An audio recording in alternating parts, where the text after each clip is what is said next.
Everyone, welcome back to our channel. तो पिछले lecture में हमने ग्राफिकल रिप्रेजेंटेशंस के कुछ क्वेश्चंस किए थे। वो एक बहुत ही इम्पोर्टेंट टॉपिक है। आज वैसा ही एक और इम्पोर्टेंट टॉपिक हम कवर करने वाले हैं, जो कि है इक्वेशन ऑफ मोशन और यूनिफॉर्म एक्सीलरेशन। ओके, तो ये भी एक बहुत ही इम्पोर्टेंट टॉपिक है। यहाँ से 99% क्वेश्चन आता ही आता है। तो हम यहाँ से 3 इक्वेशन डिराइव करेंगे मोशन की, लेकिन हमें सबसे पहले देखना है कि हम डिराइव करेंगे फॉर यूनिफॉर्म एक्सेलरेशन। ये 3 इक्वेशन वहीं पे वैलिड होंगी जहां पे एक्सेलरेशन क्या होगा, यूनिफॉर्म होगा। तो सबसे पहले हम तीनों इक्वेशन देख लेते हैं कि हमें कौन कौन सी इक्वेशन डिराइव करनी है। तो सबसे पहली इक्वेशन आती है v is equals to u plus 80। इसको हम वेलोसिटी टाइम इक्वेशन भी बोलते हैं। क्या बोलते हैं? वेलोसिटी टाइम इक्वेशन, क्योंकि ये हमें final velocity with corresponding time, किसी भी टाइम के कॉरस्पॉन्डिंग हमें वेलोसिटी बताती है कि उस टाइम की कॉरस्पॉन्डिंग वेलोसिटी कितनी होगी। तो इसे हम वेलोसिटी टाइम इक्वेशन बोलते हैं। दूसरी इक्वेशन होती है s equals to ut plus half a t square. इसको हम बोलते हैं पोजीशन टाइम इक्वेशन। क्या बोलते हैं? Position time equation. ये हमें किसी भी टाइम के कॉरस्पॉन्डिंग उसकी उस ऑब्जेक्ट की पोजीशन बताती है। तीसरी इक्वेशन आती है v square minus u square equals to 2as। इसको हम बोलते हैं वेलोसिटी पोजीशन इक्वेशन। ये हमें वेलोसिटी और पोजीशन के बीच में रिलेशन प्रोवाइड करती है। तो हम देख लेते हैं, यहाँ पे हम v को बोलेंगे फाइनल वेलोसिटी, v को बोलेंगे फाइनल वेलोसिटी। ओके, u को हम बोलेंगे इनिशियल वेलोसिटी। क्या बोलेंगे? Initial velocity. यहाँ पे s को बोलेंगे हम डिस्प्लेसमेंट, डिस्प्लेसमेंट। t होगा हमारा टाइम, t को बोलेंगे टाइम। और a होगा हमारा एक्सेलरेशन, जो कि यूनिफॉर्म होगा, जो कि यूनिफॉर्म होगा। ओके, तो चलिए हम अपनी पहली इक्वेशन से स्टार्ट करते हैं। सबसे पहले पहली इक्वेशन को डिराइव करते हैं। तो हमारे पास डिराइव करने के दो मेथड हैं। एक तो है हमारा ग्राफिकल मेथड और दूसरा है कैलकुलस। तो आज हम ग्राफिकल मेथड करने वाले हैं। तो सबसे पहले हमारी पहली इक्वेशन डिराइव करनी है, जो कि है v equals to u plus a t. तो इक्वेशन को डिराइव करने के लिए सबसे पहले हमें वो कहाँ से स्टार्ट करना है और हमें क्या डिराइव करना है, ये बात हमें हमेशा ध्यान रखनी है। ओके, तो ये हमारा ग्राफ है, वेलोसिटी टाइम का ग्राफ है। इसमें हमें कांस्टेंट एक्सेलरेशन यानी कि यूनिफॉर्म एक्सेलरेशन दिया हुआ है। ए बी ए क्या है? वेलोसिटी को रिप्रेजेंट कर रहा है टाइम के साथ। ओके, तो ये कांस्टेंट है। वेलोसिटी टाइम ग्राफ पे एक यूनिफॉर्म एक्सेलरेशन के मोशन को डिनोट कर रहा है। तो यहाँ से हमें पता लगता है कि ओ ए क्या था? इनिशियल वेलोसिटी को रिप्रेजेंट करता है। ओ ए किसको रिप्रेजेंट करता है यहाँ पे? इनिशियल वेलोसिटी को, जिसको हम क्या बोलते हैं? यू बोलते हैं। यहाँ पे बी डी किसको रिप्रेजेंट करता है? फाइनल वेलोसिटी को। बी डी किसको रिप्रेजेंट करेगा? फाइनल वेलोसिटी को, जिसको हम बोलते हैं वी। और ओडी किसको रिप्रेजेंट करेगा? टोटल टाइम को। ओडी को हम बोलेंगे टोटल टाइम।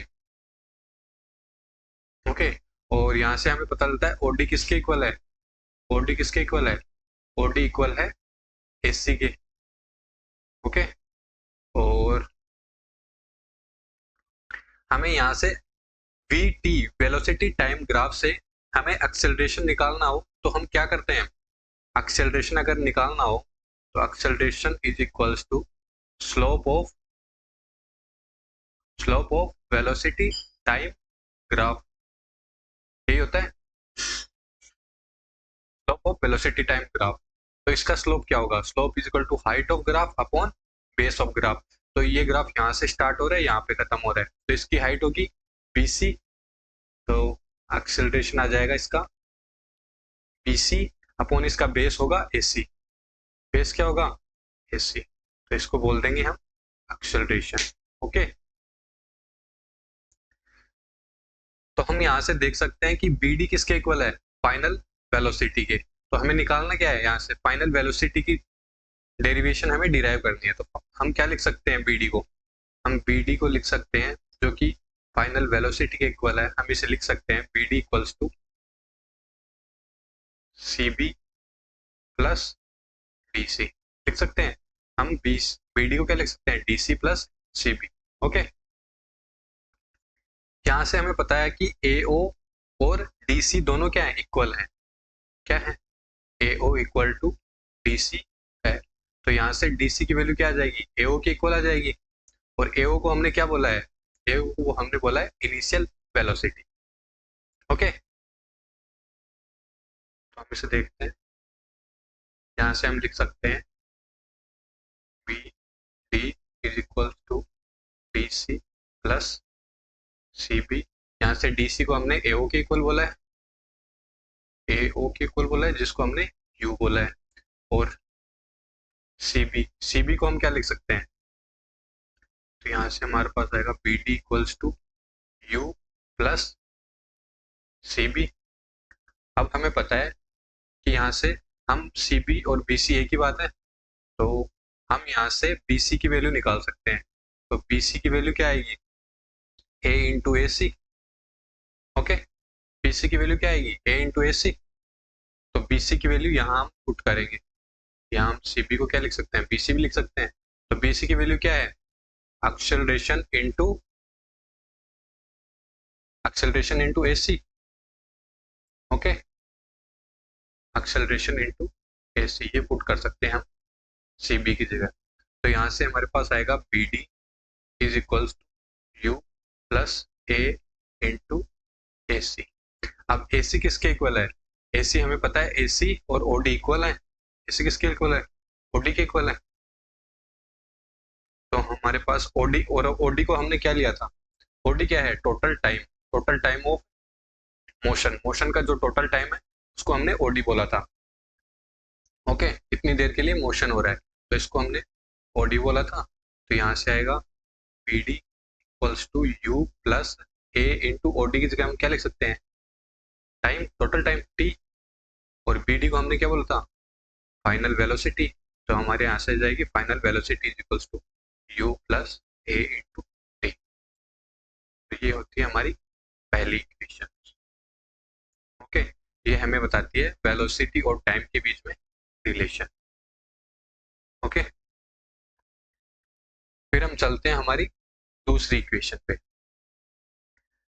दूसरी इक्वेशन हमारी क्या होती है, दूसरी इक्वेशन होती है s equals to u t plus half a t square. Okay, तो हमें पता है कि हम डिस्प्लेसमेंट निकाल सकते हैं वेलोसिटी टाइम ग्राफ से। वेलोसिटी टाइम ग्राफ से अगर हम डिस्प्लेसमेंट निकालें तो वो क्या होता है, एरिया अंडर द ग्राफ,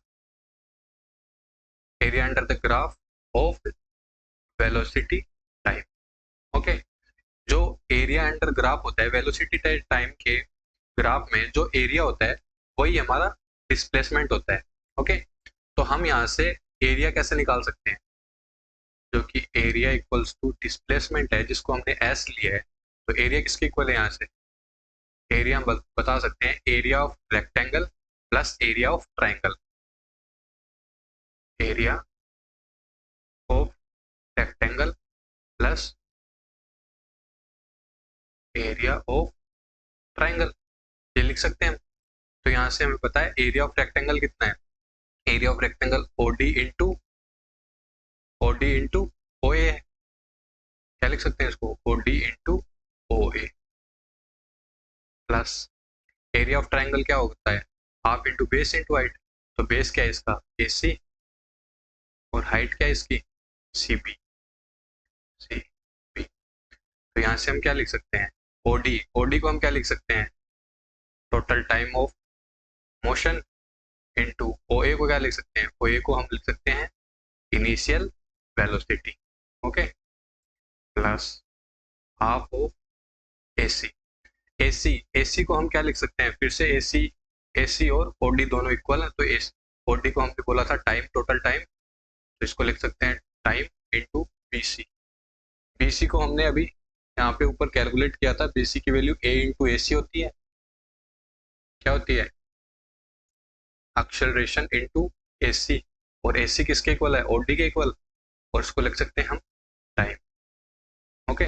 तो हमारा एरिया यहाँ से क्या आता है, हमारा एरिया यहाँ से निकल के आता है you into T plus half of T into T, ये हो जाएगा टी स्क्वायर, और ए हो जाएगा एक्सेलरेशन, तो यहाँ से हमारा एरिया निकल के आता है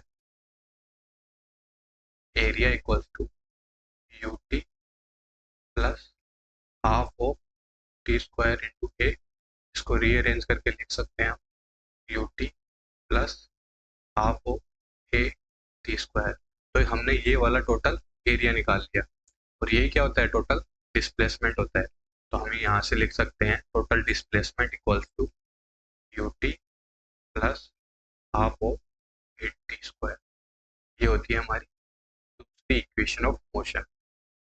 यूनिफॉर्म एक्सेलरेशन के लिए second equation of motion s equal to u t plus half a t square, okay, तो ये हो गई हमारी दूसरी इक्वेशन। फिर हम चलते हैं हमारी तीसरी इक्वेशन पे, तीसरी इक्वेशन क्या होती है, तीसरी इक्वेशन होती है v square minus u square equals to 2as, okay.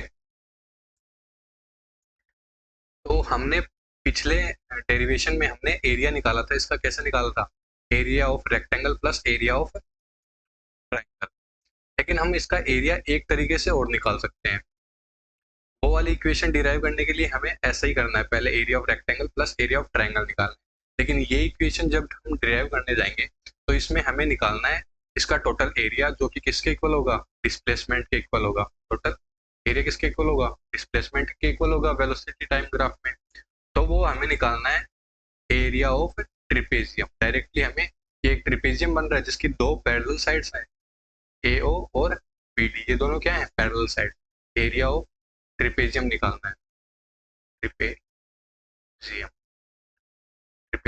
OABD, okay. तो यहाँ से एरिया ऑफ ट्रिपेजियम क्या होता है, एरिया ऑफ ट्रिपेजियम का फॉर्मूला होता है half into sum of parallel sides into height. अब इस ट्रिपेजियम को हम कैसे लिख सकते हैं, ऐसे देख सकते हैं कि दो इसकी पैरेलल साइड्स हैं और ये वाली इसकी हाइट होगी, ओके। हम इसको ड्रॉ करें तो ऐसे कर सकते हैं कि ये वाली दो पैरेलल साइड्स ये होगी O, ये A, ये B, और ये D, ये दो पैरेलल साइड्स होगी, इनका सम इनटू हाइट, और उसका हाफ क्या हो जाएगा, इसका एरिया हो जाएगा, तो यहाँ से हम लिख सकते हैं half into sum of parallel sides, parallel sides कौन सी है इसकी, AO प्लस BD,